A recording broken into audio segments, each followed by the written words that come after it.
Hello, good morning po. Bakit po namula ang dashboard ko sa loob sa reach within 28 days? Dahil po sa loob po ng 28 days, hindi po ako nagpapalo, hindi po ako nagla-like, hindi po ako nanonood ng mga reels ng mga nagpa-follow sa akin.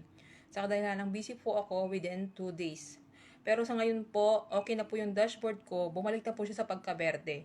Kaya nga po lagi kong pinapayo sa inyo, manood, mag-engage po tayo sa lahat ng mga nagpapalo sa atin, lalong-lalo na po yung mga nagre-react sa mga videos natin. Yan po ang importante. Pero hindi naman po yan rason para kabahan po tayo kung bakit namula po ang dashboard natin.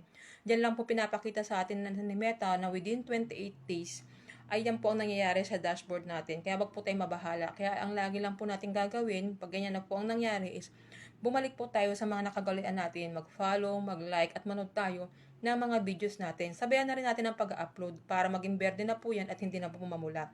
Pero wag kayong mag-alala, sa ngayon po okay na po ang dashboard ko at sana po magtuloy-tuloy na.